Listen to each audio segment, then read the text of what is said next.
महाशिवरात्रि का पर्व फाल्गुन मास की कृष्ण पक्ष की चतुर्दशी तिथि को मनाया जाएगा। इस दिन भगवान शिव के साथ शिव परिवार की भी पूजा की जाती है। इस दिन विधि पूर्वक भगवान शिव की पूजा करने से सभी प्रकार की मनोकामनाएं पूर्ण होती है। इस दिन महाशिवरात्रि के व्रत का भी विशेष पुण्य माना गया है। आइए जानते हैं महाशिवरात्रि की व्रत की कथा। कथा के अनुसार पुरातन काल में एक शिकारी था जिसका नाम चित्रभानु था। यह शिकारी एक साहूकार का कर्जदार था। कर्ज ना दे पाने की स्थिति में साहूकार ने उसे एक शिवमठ में बंदी बना दिया। संयोग से जिस दिन से बंदी बनाया उस दिन महाशिवरात्रि थी। साहूकार ने इस दिन अपने घर में पूजा का आयोजन किया।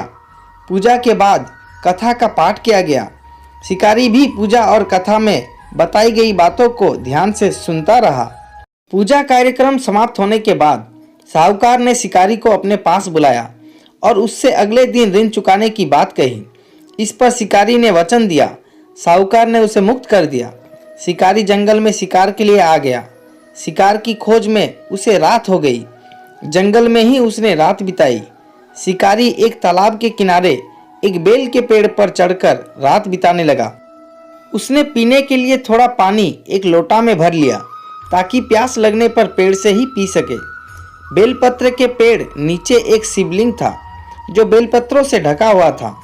इस बात का शिकारी को कुछ भी पता नहीं था। आराम करने के लिए उसने बेलपत्र की कुछ शाखाएं तोड़ी।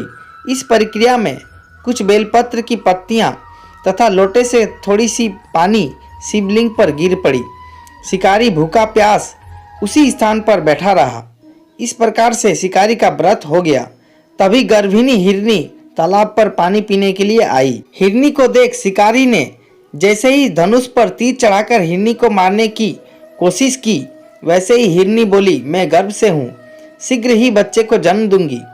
तुम एक साथ दो जीवों की हत्या करोगे, ये उचित नहीं होगा।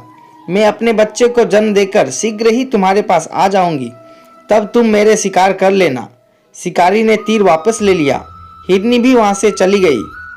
धनुष रखने में कुछ बेलपत्र पुनः टूटकर शिवलिंग पर गिर गए। इस प्रकार उससे अनजाने में ही प्रथम प्रहर का पूजा पूर्ण हो गई।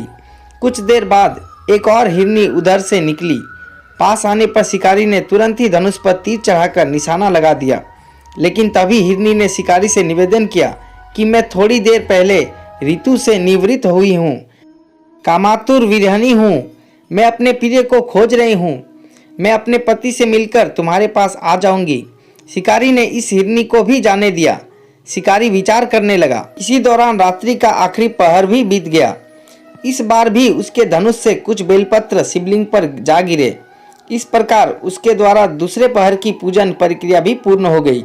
शिकारी से अनजाने में ही व्रत, रात्रि जागरण, सभी प्रहर की पूजा और शिवलिंग पर बेलपत्र चढ़ाने की प्रक्रिया पूरी हो चुकी थी।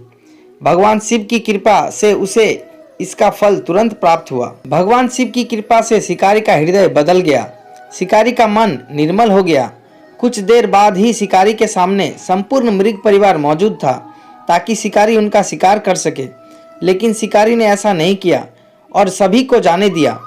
महाशिवरात्रि के दिन शिकारी द्वारा पूजन की विधि पूर्ण करने के कारण उसे मोक्ष प्राप्त हुआ। जब शिकारी का मृत्यु काल आया तो मृत्यु होने पर यमदूत उसे लेने आए तो शिवगणों ने उन्हें वापस भेज दिया। शिवगण शिकारी को लेकर शिवलोक आ गए। भगवान शिव की कृपा से ही अपने इस जन्म में राजा चित्रभानु स्वयं के पिछले जन्म को याद कर और महाशिवरात्रि के महत्व को जानकर उसका अगले जन्म में भी पालन कर पाए। तो दोस्तों, आपको मेरी यह वीडियो कैसी लगी है कमेंट करें और अच्छी लगी है तो लाइक करें और चैनल में नए हैं तो सब्सक्राइब करें। धन्यवाद।